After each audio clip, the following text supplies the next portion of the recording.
Buenas noches, hermanos. Sé que, hoy todos tuvimos un pequeño problema con el tráfico, ¿verdad? Pero gracias a Dios a los que pudimos llegar y estar aquí hoy delante de la casa de nuestro Dios. Les invito a abrir sus Biblias, hermanos, por favor, en la primera carta a los tesalonicenses. Vamos a estudiar hoy 3 versículos solamente. Es un privilegio siempre traer la palabra de Dios, es un honor, temor y hay gozo también, como lo acabamos de cantar, dado que en el estudio Dios revela su voluntad y doy gracias a Dios por ello. Antes de empezar a leer nuestras Biblias, hermanos, permítame un momento y hablar sobre un tema general que tiene esta primera carta y es la expectativa de la segunda venida de Cristo. Esa expectativa era desde los primeros creyentes en Tesalónica. Era tal la expectativa que ellos creían que Cristo iba a llegar por ellos en ese momento. Nuestro tema de hoy es una esperanza a los que la reciben y responden. Hoy en día, hermanos, si le preguntáramos a las personas qué entienden o qué saben de la esperanza, creo yo que vendrían 2 respuestas o 2 conceptos o vendrían 2 opiniones. Por un lado, la respuesta de la mayoría de la gente podría ser en base a que esa esperanza es por la experiencia o es por las situaciones que han vivido. Ese pensamiento pues es de acuerdo, como lo acabo de decir, en base a una experiencia presente, pasada, de algo que ocurrió, y es el pensamiento que algunas personas pudieran tener. Por otro lado, podría ser otra respuesta o otro concepto en aquellas personas que únicamente lo saben desde una perspectiva lógica, desde un punto de vista psicológico, por así decirlo, en el cual pudieran expresar ellos que su pensamiento o su pensar de la esperanza es en base a una serie de pasos, en base a un pensamiento lógico, como por ejemplo hoy en día, ¿no? Podríamos tener esperanza de que las cosas mejoraran, de que los precios mejoraran, ¿sí? O que nos fuera bien en el trabajo, pero lo basamos en base a ciertos pasos o a ciertas situaciones que nos pudieran llegar a cumplir o a llegar al objetivo que tenemos. Pero sin duda alguna, hermanos, también la esperanza es un sentimiento, es una emoción humana. Con ella una persona puede experimentar gozo, puede experimentar tristeza, cuando la esperanza o la expectativa de esperanza no se da, no llega. Incluso muchas veces pudiéramos llegar a desanimarnos porque pues la esperanza se alarga. Creo que tanto a usted como a mí nos ha pasado esta situación, ¿no?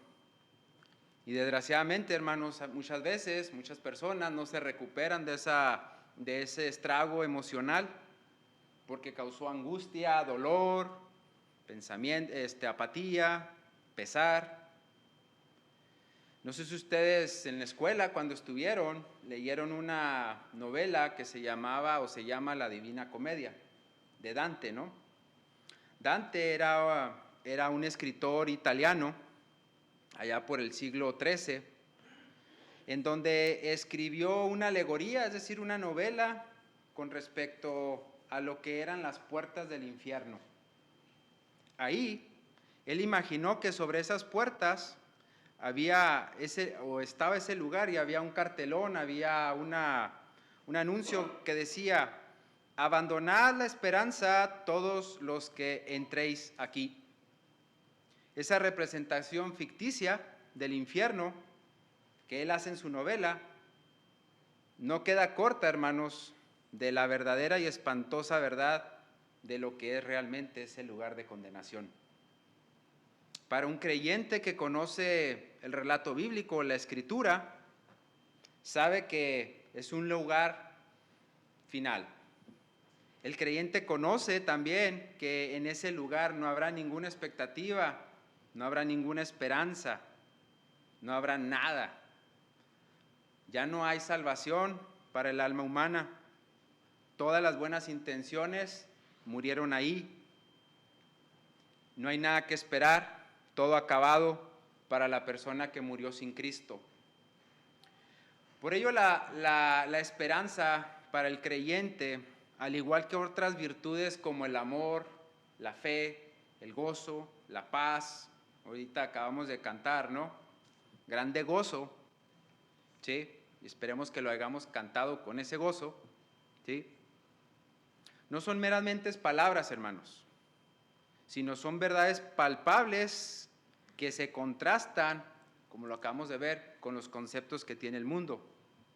En el creyente adquieren un significado más profundo, más sublime, porque no descansan en nosotros, sino descansan en el carácter inmutable de las promesas de Dios.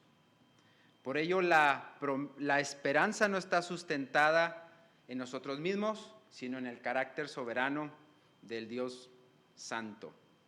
Nuestra esperanza no es superficial, ni lógica, ni pasajera, ni temporal, ni tampoco es a veces optimista. ¿No, hermanos? A veces la esperanza puede ser optimista, pero a veces no es muy optimista. Se puede tener una esperanza optimista, pero Dios siempre va a hacer su voluntad en nuestras vidas. La esperanza es clave, hermanos, en nuestra relación con Dios. Es un regalo divino que llegó a nosotros por la gracia que nos capacita y que también, hermanos, es un ancla que nos mantiene firmes en nuestra fe, en nuestra paz, en nuestro gozo, en nuestra paciencia y durante las pruebas y las dificultades. La esperanza de Dios no defrauda, porque no está fundamentada en nosotros, está fundamentada en el regalo divino por el cual Dios demostró en su Hijo, quien dio su vida para salvación de todos nosotros, por amor a su nombre.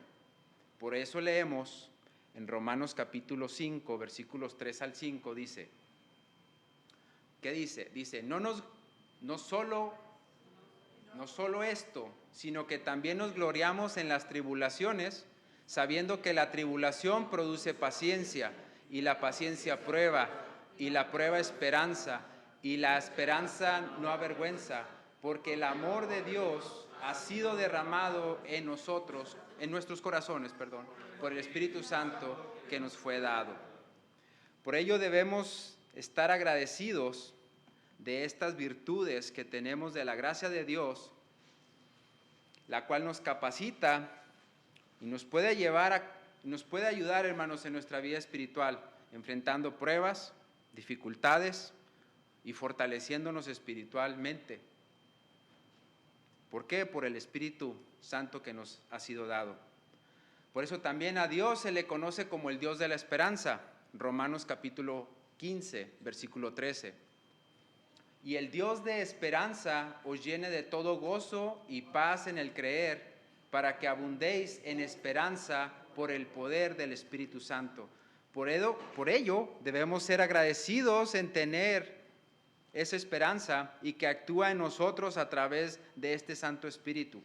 Dios es el origen, como lo acabamos de ver ahí. Dios es la fuente de donde emana este poder, esta gracia, para fortalecernos, para consolarnos y para asegurarnos que en cualquier circunstancia que pase, Él sigue y seguirá actuando de acuerdo a sus promesas y de acuerdo a sus propósitos, como siempre lo ha hecho y como lo ha hecho en tiempo pasado.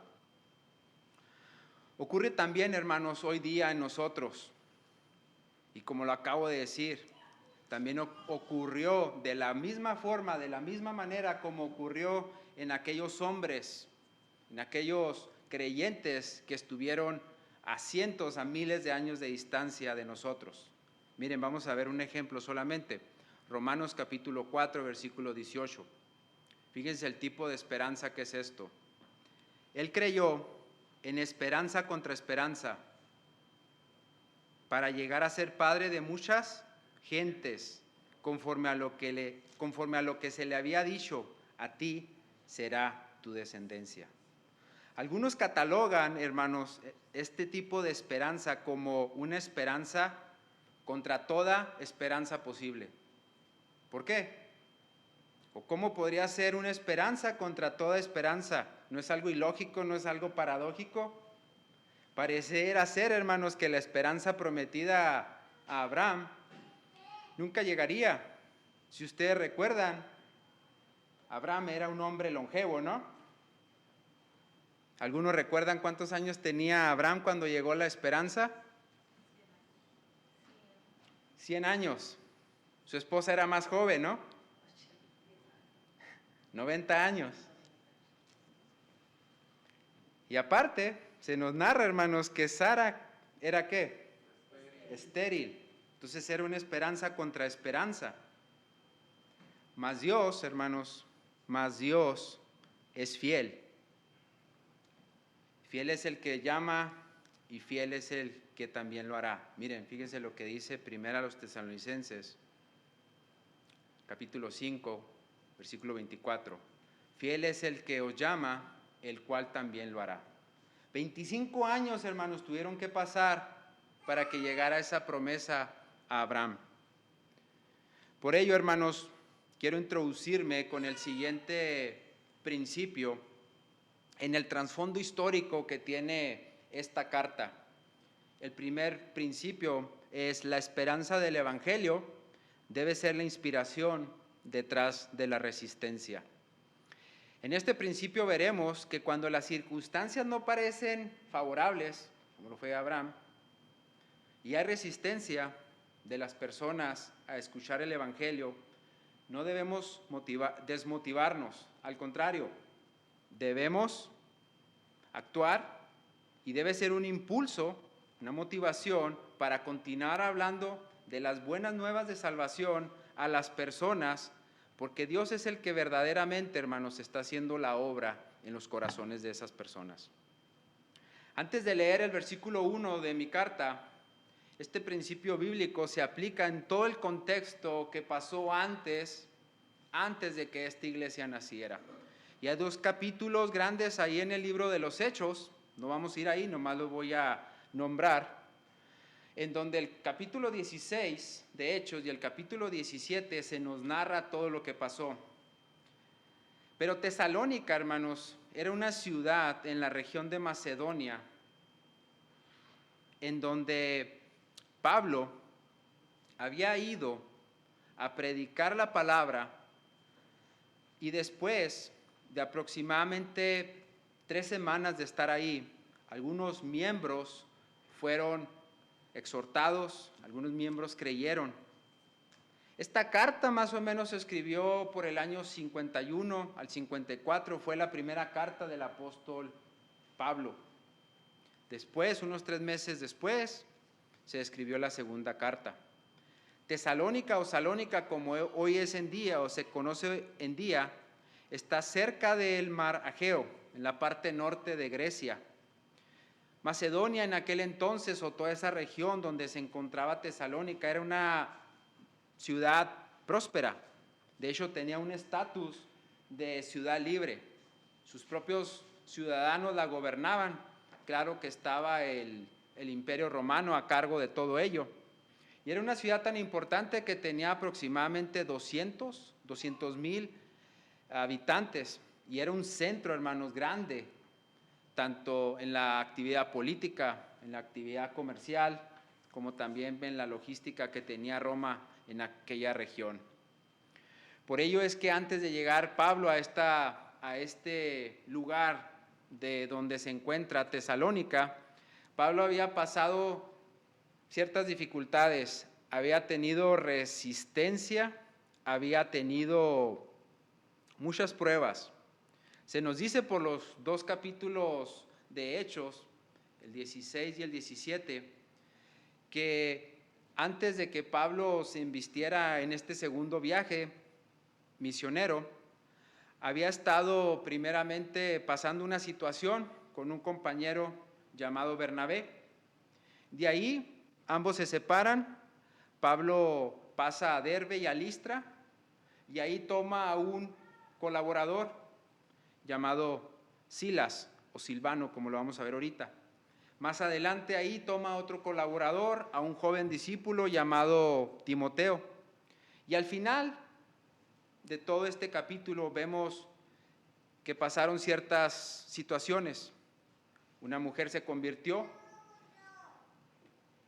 otra mujer también tenía un espíritu de adivinación, y Pablo al liberar a esa mujer, obviamente los que poseían, era una esclava, los que poseían a la mujer o los que tenían el encargo de esa mujer quedaron sin esas ganancias. Y para terminar el capítulo 16, Pablo es encarcelado en la ciudad de Filipos, y ahí sabemos que se convierte el carcelero de Filipo junto con él y toda su casa.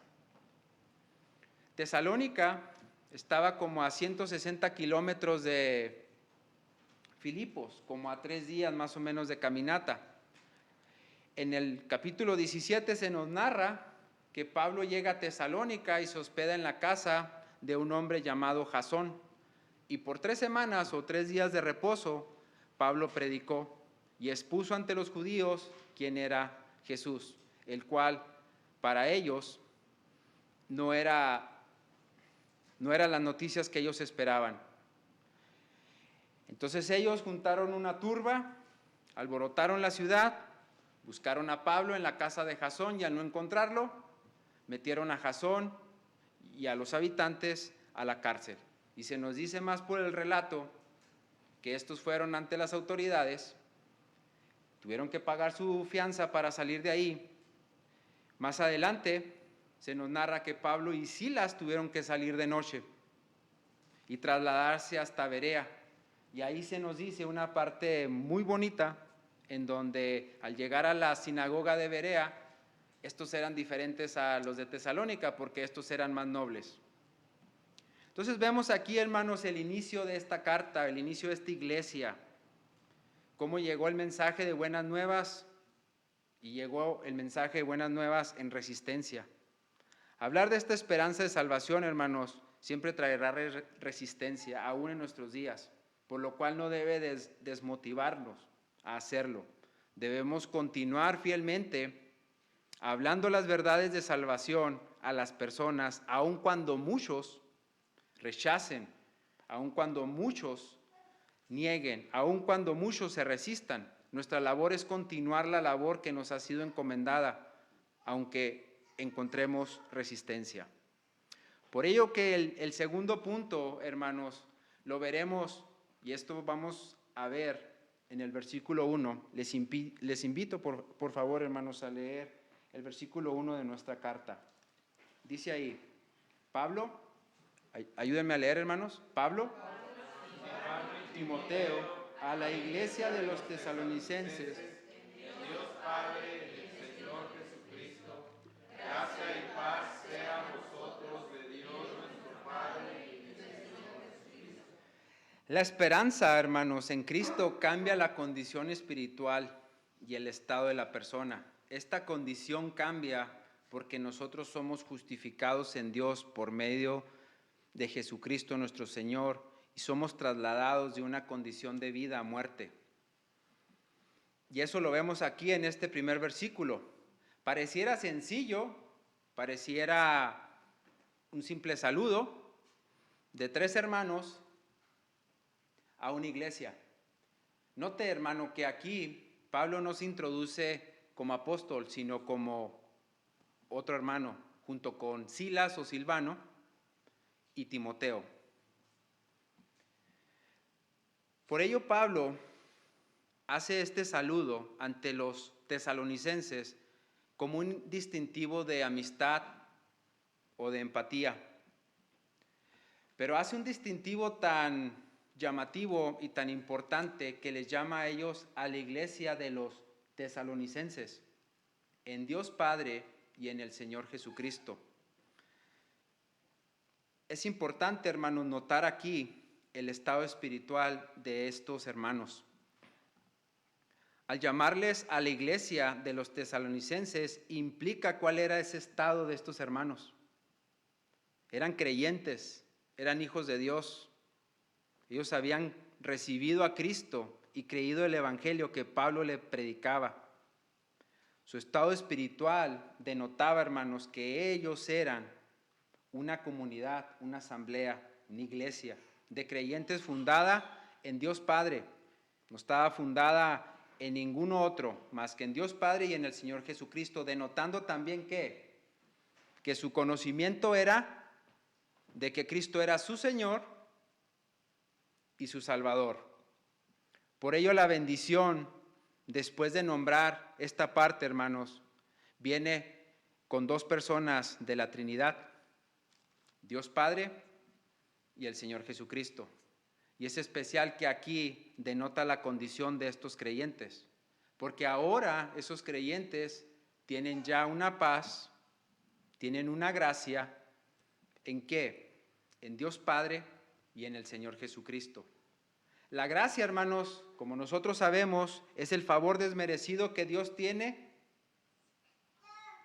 a bien que concedernos mediante la fe. Es un bien, es un favor mediante la fe, porque está basado en la obra redentora. Y la paz que menciona ahí Pablo, dice, como un estado de reconciliación con Dios.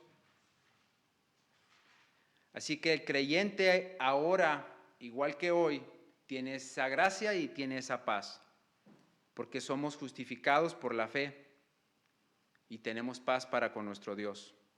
Romanos capítulo 5, versículos 1 al 2, dice, justificados pues por la fe, tenemos paz para con Dios por medio de nuestro Señor Jesucristo, por quien también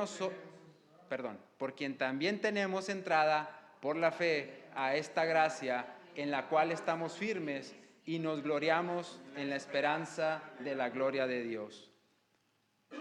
Por ello, hermanos, es que toda persona cuando recibe la salvación, cuando recibe la gracia de Dios, esta persona cambia su estado, cambia su posición de condenación a salvación, y su estado espiritual debe mantenerlo bajo el señorío de Cristo como su Señor y Salvador.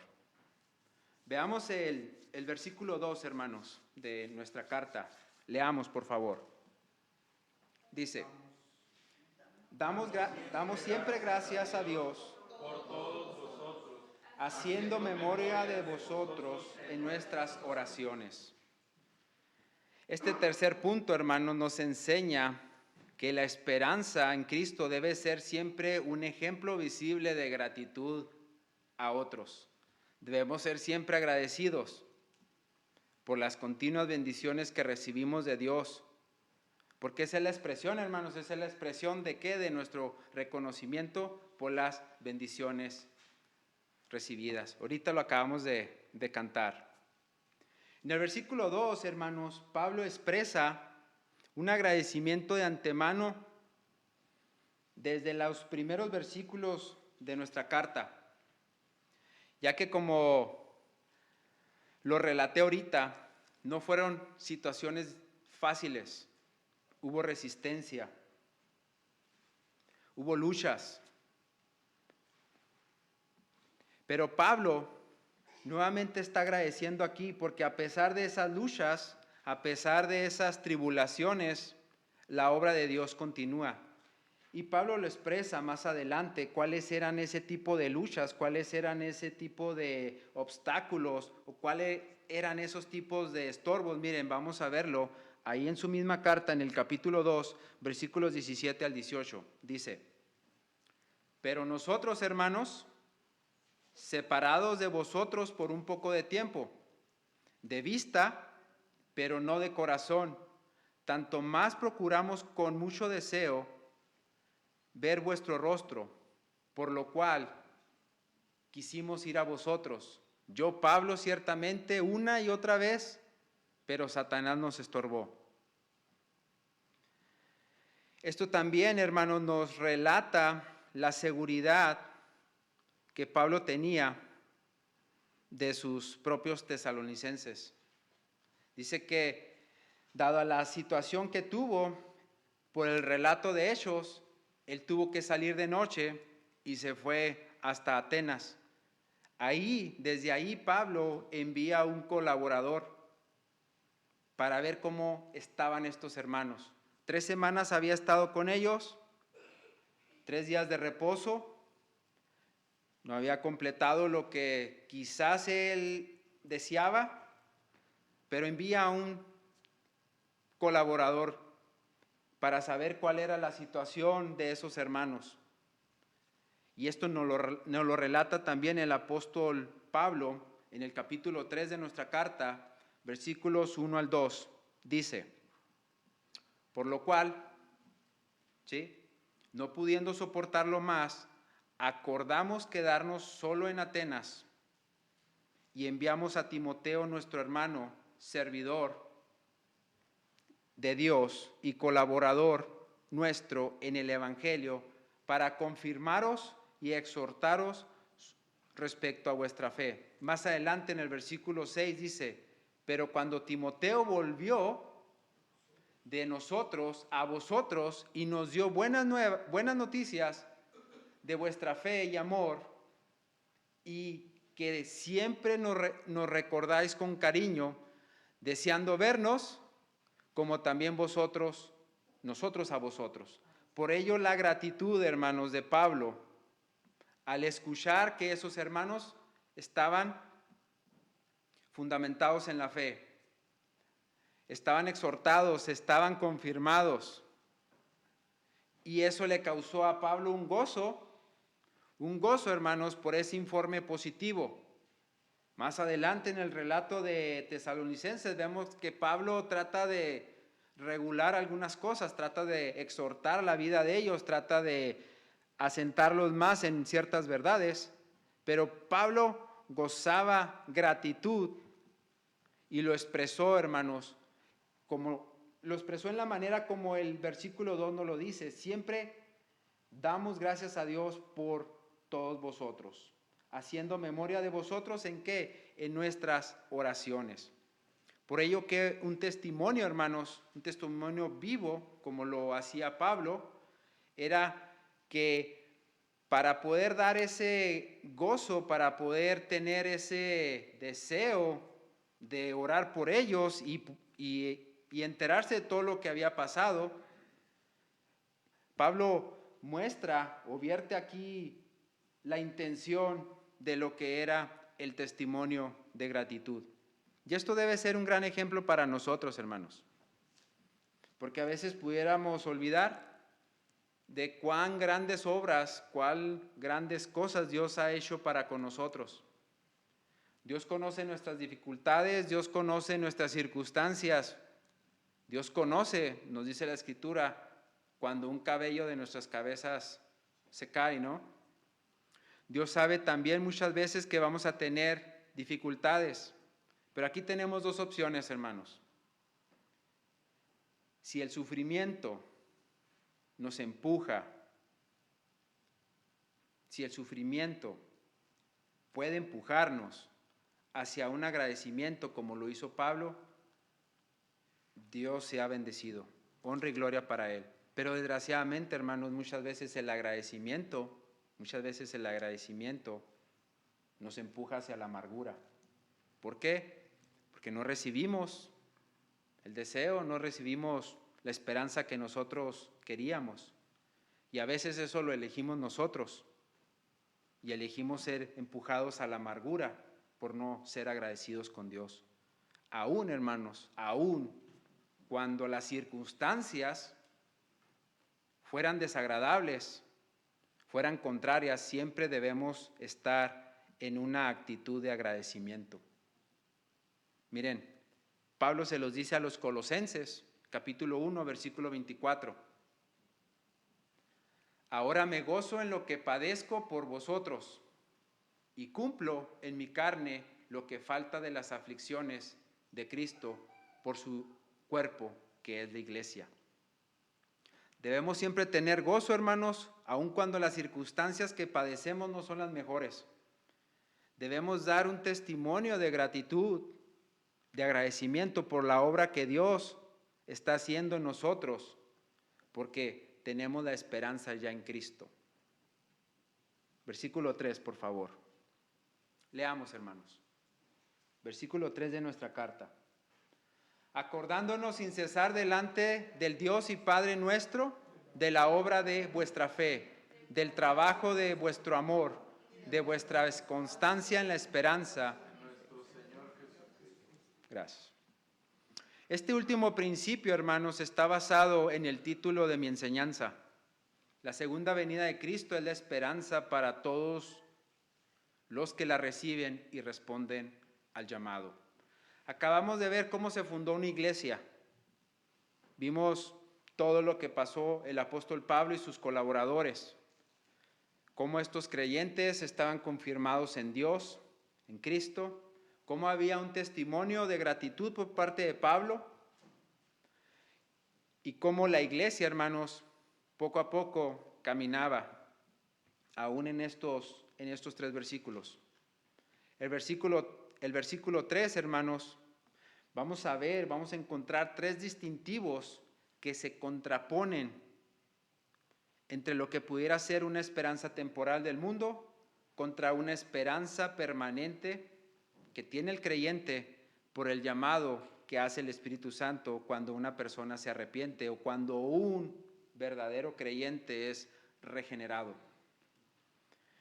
Dice Pablo ahí, acordándonos, en el versículo 3, acordándonos sin cesar delante del Dios y Padre nuestro de la obra de vuestra fe.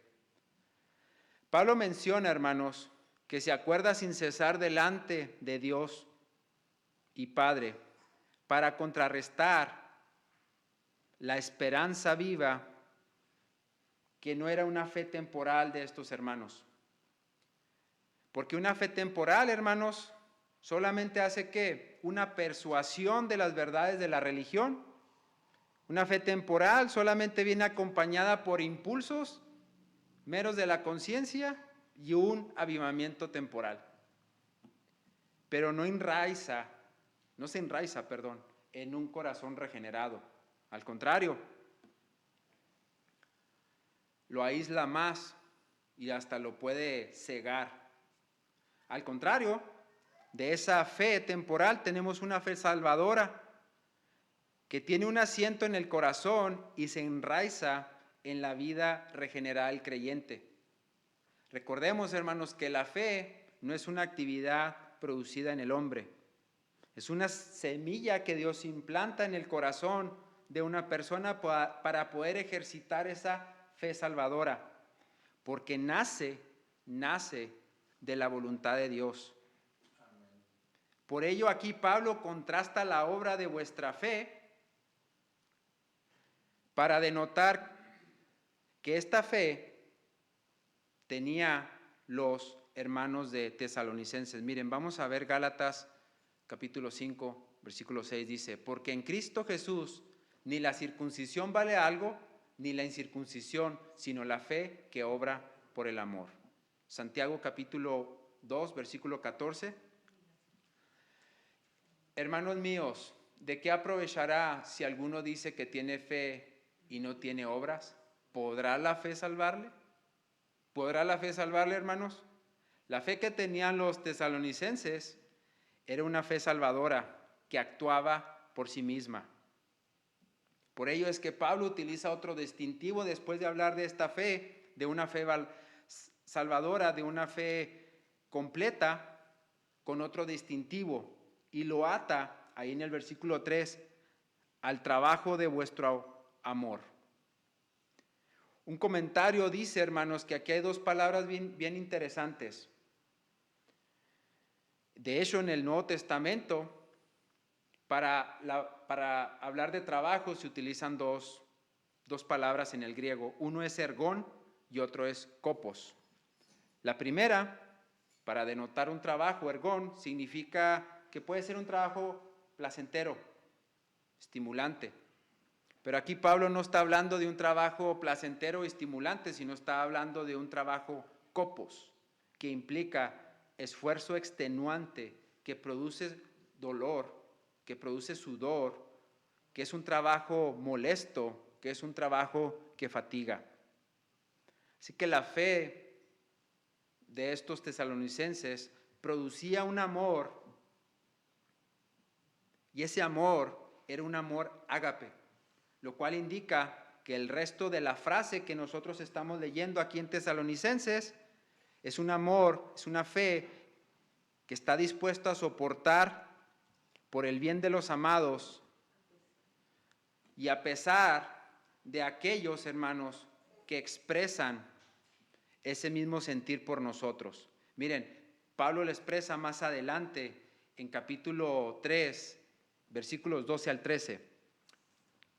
Leemos, por favor. Primera a los Tesalonicenses, capítulo 3, versículos 12 al 13. Y el Señor os haga crecer y abundar en amor, unos para con otros y para nosotros. Como también lo hacemos nosotros para con vosotros, para que sean afirmados Vuestros corazones irreprensibles en santidad delante de Dios nuestro Padre, en la venida de nuestro Señor Jesucristo con todos los santos. Pablo ilustra aquí, hermanos, lo que debe de hacerse con ese amor. Es un esfuerzo. Debemos hacer un esfuerzo por ser irreprensibles. Y era lo que estaban tratando de hacer los tesalonicenses. Y Pablo ilustra que este amor, hermanos, en el Señor Jesucristo era un trabajo y era una parte esencial del creyente, como también lo debe de ser para nosotros. Y es una marca distintiva que no solamente Pablo lo hace. De hecho, el Señor Jesucristo en Juan capítulo 13, versículo 35 dice, y en esto conocerán todos que sois mis discípulos, si tuvieras amor los unos con los otros. El apóstol Juan también hizo énfasis en este principio. Si alguno dice, es decir, una fe actuadora por el amor, yo amo a Dios y aborrece a mi hermano, el tal es mentiroso. Por eso, hermanos, es que Pablo va hilando la idea de qué era esa fe, qué era ese amor, y ahora lo dice, lo que produce. Miren, vamos a ver la última parte de nuestro versículo 3, después de donde dice, del trabajo de vuestro amor y de vuestra constancia en la esperanza en nuestro Señor Jesucristo. Algunas versiones, en vez de usar constancia, utilizan la palabra paciencia. Y aquí en esta última parte, el apóstol Pablo habla sobre el tipo de esperanza que debe tener todo creyente. Se nos dice que este tipo de esperanza es una esperanza que debe ser recibida y que responde, porque se distingue del peso que hace cuando recae o cuando se sufre o cuando se tienen situaciones adversas o cuando se tienen pruebas. Ese tipo de esperanza, hermanos, no es una esperanza pasiva en donde nosotros nos quedamos, digamos así, en brazos cruzados, sino una esperanza de un creyente esforzado. ¿Por qué? Porque tiene una esperanza viva, que trabaja, que actúa, que se aviva. No una esperanza solamente en donde está esperando a recibir las promesas de Dios y nada más, como si fuéramos nosotros merecedores de ella, sino que trabaja ¿en qué? Como lo relata Pablo, en la oración, en el testimonio, en la fe, en la gratitud y por último en la constancia. Entonces yo les haría una pregunta, hermanos, ahorita. ¿Qué tipo de esperanza tenemos hoy en día nosotros? ¿Cuál es la esperanza, hermanos, que tú tienes hoy? ¿Es una esperanza viva o pasiva? La mayoría de nosotros podemos responder que quizás sea una esperanza viva. A diferencia, hermanos, y termino con este pensamiento y este versículo, a diferencia de la esperanza vacía y muerta de este mundo, nuestra esperanza debe de ser una esperanza viva, vigorosa, que, como lo dije ahorita, que actúa como lo actuó en las adversidades cuando Pablo estaba estableciendo esta iglesia, la cual le ayudó a soportar todas esas luchas. Miren cómo Pablo lo expresa en este versículo. Segunda a los Corintios, capítulo 4, versículos 16 al 18. Dice, por lo tanto, no desmayamos. Antes, aunque nuestro hombre exterior se vaya desgastando, el interior, no obstante, se renueva de día en día. Porque esta leve tribulación momentánea produce en nosotros un cada vez más excelente y eterno peso de gloria, no mirando nosotros las cosas que se ven, sino las que no se ven, pues las cosas que se ven son temporales, pero las que no se ven son eternas. Vamos a orar, hermanos.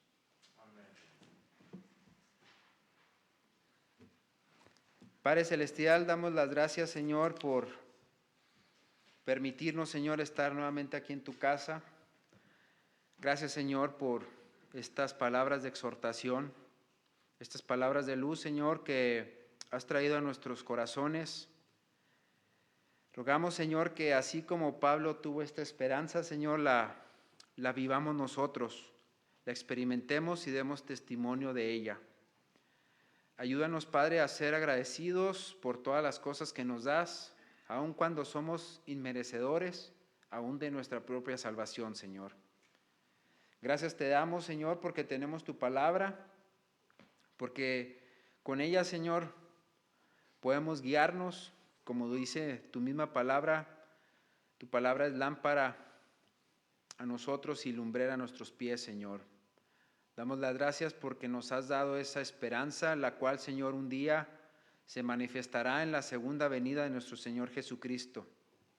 Y mientras esa esperanza, Señor, llega, queremos pedirte, Señor, que la podamos llevar a todos esos corazones, a todas esas personas, Señor, que aún no saben de esta esperanza que está en Cristo Jesús. Ayúdanos, Señor, a poder llevar eso en nuestro corazón y siempre ser agradecidos, Señor, por todas las cosas, independientemente si son favorables o no. Manténnos, Señor, en la fe, en el amor, en el gozo, en la paz, en la paciencia y en la esperanza, que son los frutos del Espíritu. Gracias, Padre, por esta palabra. En el nombre de tu Hijo Cristo Jesús te lo agradecemos. Amén.